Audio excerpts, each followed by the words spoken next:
आयुष्य हे मुळतः आपल्याला दिवसात किंवा वर्षात त्याच्या दिवसावर किंवा किलोमीटरवर मोजता येत नाही. त्याचं चार्जिंग सायकल्स म्हणजे आपण जितके वेळा चार्ज करतोय त्याच्यावर त्या बॅटरी म्हणजे काही बॅटऱ्यांना 700 सायकलचं लाईफ आहे, काही 1200 आहे आणि काही बॅटऱ्यांना 2000 सायकल्स. म्हणजे आपण सायंटिफिकली जर बॅटरीचा विचार केला तर 1200 ते 2000 सायकल 1200 ते 2000 वेळा आपण चार्ज करू शकतो, इतकं त्या बॅटरीचं लाईफ आहे. प्रति दिवस आपण चार्ज केलं तरी साधारण एक 7 ते 8 वर्षाचं बॅटरीला लाईफ आहे. त्याचा काही म्हणजे बॅटरीवरती जे असे विपरीत परिणाम होऊन कधी स्फोट झाला किंवा आणि काहीतरी आग लागली आहे असं काही ठिकाणी घडलेले प्रसंग आहेत. त्या संदर्भात आमच्या मनात ग्राहकांच्या मनातली शंका जी आहे ती कशा पद्धतीने तुम्ही निरसन करू शकाल? मूळतः तसं काही आपल्या वातावरणाचा याच्या काही जास्त परिणाम होत नाही.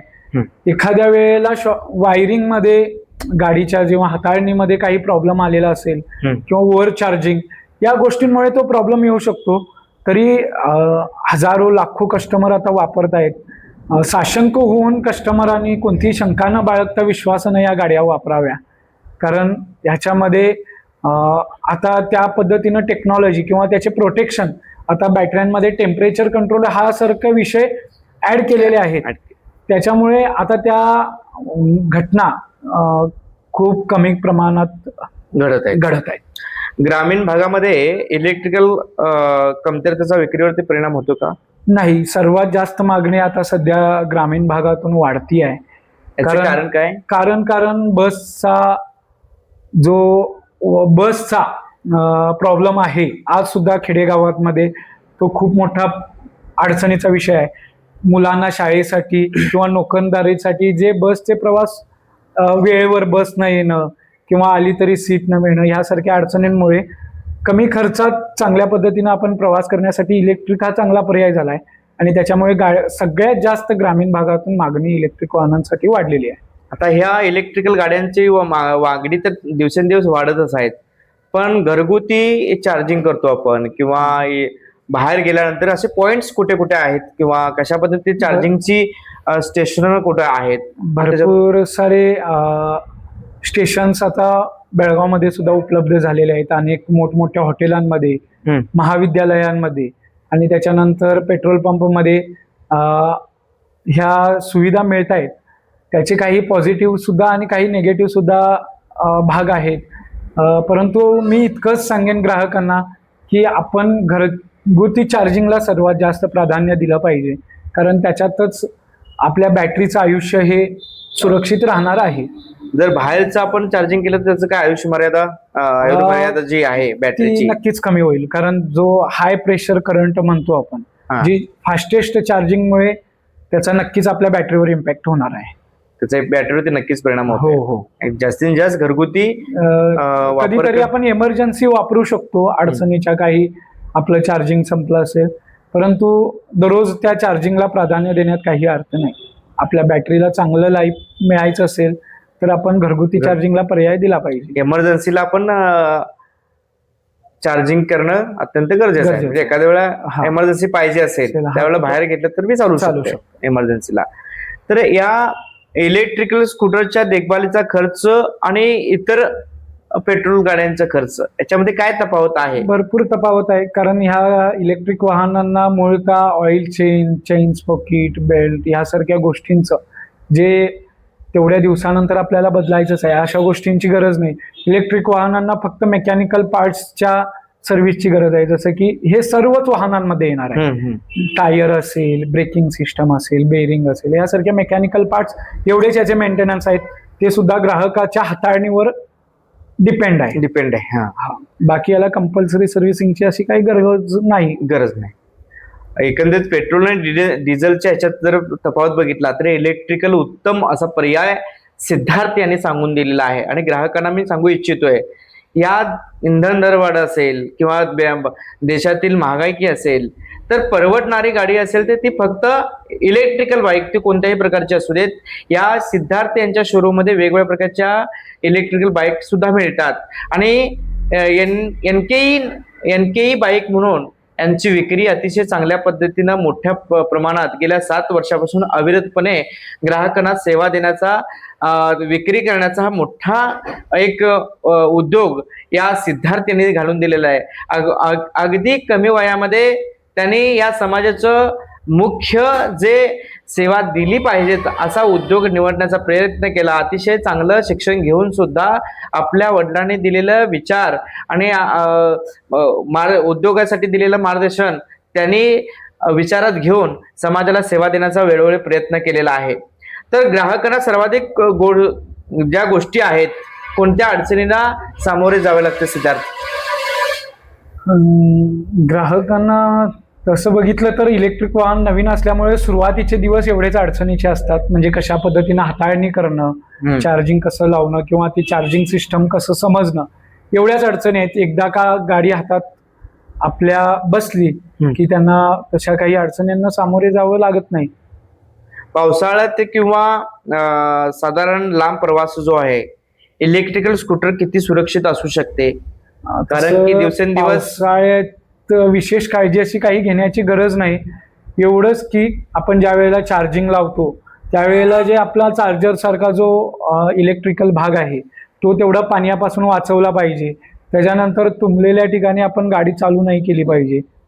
आपण मूव्ह ऑन करू शकतो, खरं थांबलेल्या ठिकाणी चालू करणं किंवा पाण्यातून बाहेर चालू करणं जास्तीत जास्त सुरक्षित असेल. बाकी तसं काही विशेष सुरक्षिततेची काही गरज नाही.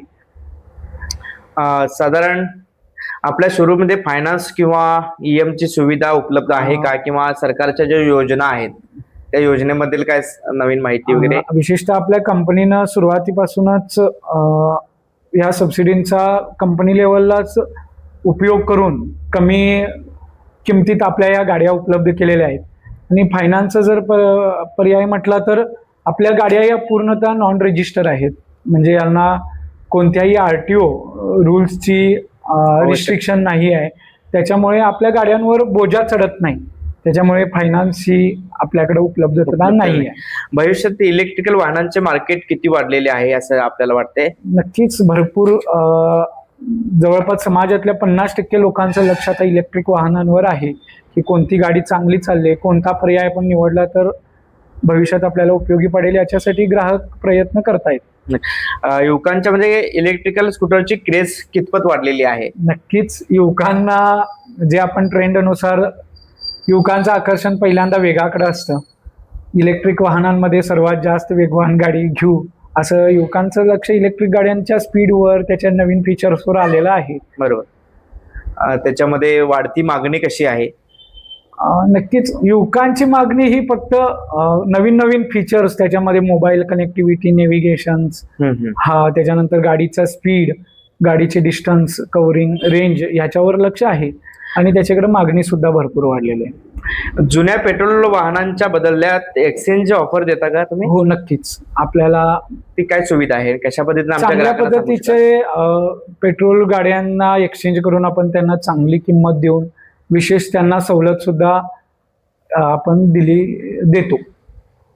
महत्वाचं म्हणजे त्यांना जे एक्सचेंज ऑफर मध्ये जे आहे ते कोणत्या पद्धतीनं तुम्ही त्यांना सेवा पुरवण्याचा प्रयत्न करता, किंवा त्यांना तुम्ही जर एखादी एक्सचेंज मध्ये घ्यायचं असेल तर कशा पद्धतीने तुम्ही त्यांना कन्व्हिन्स करू शकून सांगता, किंवा कशा पद्धतीने योजना? आपण नक्कीच हातातील वाहनं देऊन दुसरं वाहन घ्यायचं असेल तर त्यांना चांगली किंमत दिली पाहिजे. आणि त्या पर्यायानं आपण त्यांच्या जुन्या वाहनांना जेवढी चांगली किंमत देता येईल, विशेष आपले काही डीलर्स आहेत त्यांच्याकडून चांगली किंमत आपण देतो. त्याबरोबरच त्यांनी वाहन एक्सचेंज केल्याबरोबर त्यांना जवळपास 3,000 5,000 अशा पद्धतीनं कॅशबॅक डिस्काउंट सुद्धा दिलं जातं आपल्याकडून, तुमच्याकडून. हो. तर चार्जिंग साठी ह्या इलेक्ट्रिक बाईकला किती वेळ लागतो आणि साधारण संरक्षण आणि सुरक्षित? 4 ते 5 तासाचा वेळ लागतो. काही बॅटऱ्यांमध्ये 7 ते 8 तासाचा वेळ असतो. आणि विशेषतः या बॅटऱ्यांना ऑटो कटअप सिस्टम दिलेला आहे. त्याच्यामुळे कोणतीही ओव्हर चार्जिंगचा प्रॉब्लेम आपल्यामध्ये येणार नाही. आपण जरी रात्रीचं लावलं तरी ते सुरक्षित असतं. म्हणजे जे पूर्ण झालं ते ऑटोमॅटिकली बंद पडते. बॅटरी बदलण्याचा अंदाजे किती खर्च येऊ शकतो? नवीन बॅटरी घ्यायची असेल साधारण 12,000 पासून सुरुवात आहे. आपल्याला ज्या पर्यायाची, जेवढ्या वॉरंटीची बॅटरी घ्यायची आहे साधारण तसं आपण घ्यायला गेलं तर 80,000ची सुद्धा बॅटरी आपल्याला ऑप्शन आहे. आपल्याला ज्या पद्धतीची बॅटरी घ्यायची आहे साधारण 12,000 रुपयापासून 80,000 बॅटरी, हा 80,000 पर्यंतची बॅटरीची किंमत आहे. कोणत्या प्रकारची बसवायची हे आपण आपल्यावर पर्याय आहे. पर्याय आहे. ग्राहकांना स्टेट बॅटरी बदलण्याचा झाला, ग्राहकांना स्टेट रायकड ही सुविधा देता येतात का? काय म्हणजे बॅटरी ग्राहकांना वेगवेगळ्या सुविधा देण्याचा काय संकल्प आहे? आपलं एवढंच लक्ष आहे की त्यांचं दैनंदिन जीवन हे आर्थिक सेव्हिंग करण्यासाठी आणि त्यांचे पैसे वाचवण्यासाठी आणि सुरक्षित प्रवासासाठी आपण सेवा देण्याचा प्रयत्न करतोय. आणि तो कायम असाच असेल.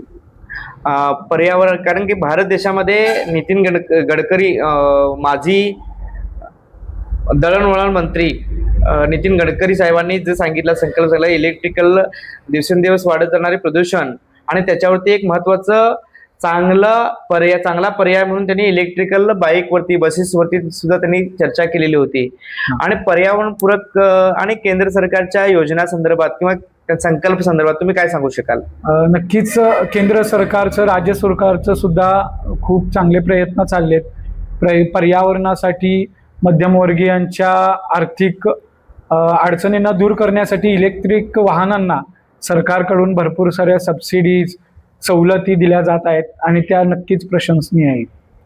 आमच्या सर्व ग्राहकांना भारतामधल्या संपूर्ण पर्यावरण संरक्षण संवर्धनासाठी, प्रदूषण मुक्तीसाठी ही इलेक्ट्रिकल बाईक पर्याय किंवा इलेक्ट्रिकल ज्या गाड्या आहेत त्या गाड्या वापरण्यासाठी सरकारनं सुद्धा मोठ्या सबसिडीचा संकल्प केलेला आहे.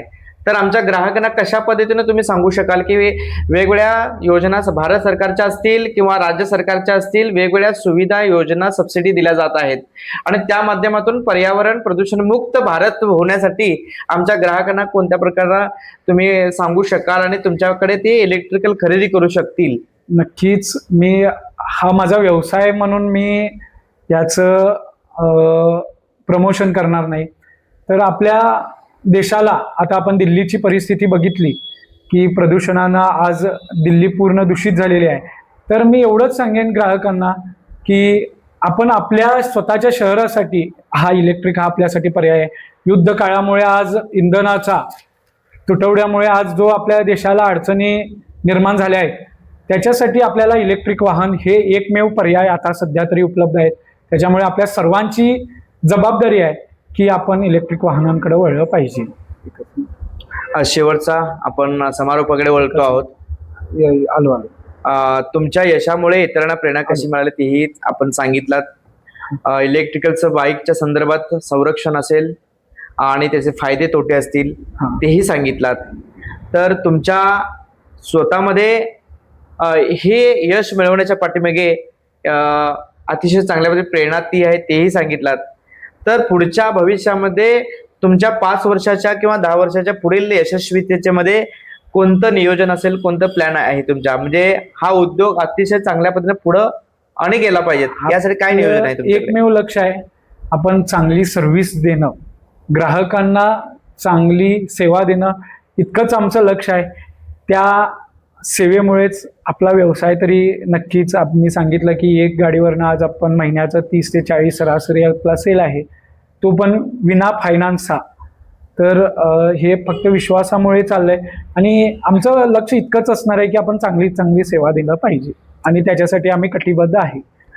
शेवटच्या एका शब्दात सांगतोय, इलेक्ट्रिकल बाईक घ्यायची असेल तर चांगली कुठली आहे?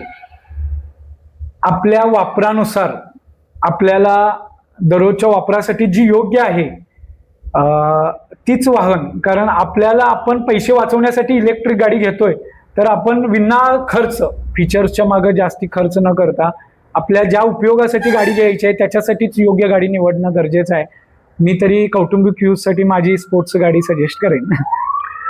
अतिशय चांगल्या पद्धतीनं बेळगाव येथील उद्योजक अगदी कमी वयामध्ये चांगल्या पद्धतीनं नियोजनबद्ध गेल्या 7 वर्षापासून अविरतपणे, अखंडपणे त्यांनी हा व्यवसाय चालू केला आणि यशस्वी केला. त्यांना अनेक चढ उतारांना सामोरे जावं लागलं, पण त्यांच्याकडं न पाहता यशस्वी उद्योजक होण्यामागे अतिशय कमी वयात त्यांनी आपलं शिक्षण जरी चांगलं झालेलं असले तरी उद्योग हा महत्वाचा आहे आणि उद्योगामध्ये चांगली प्रगती होऊ शकते.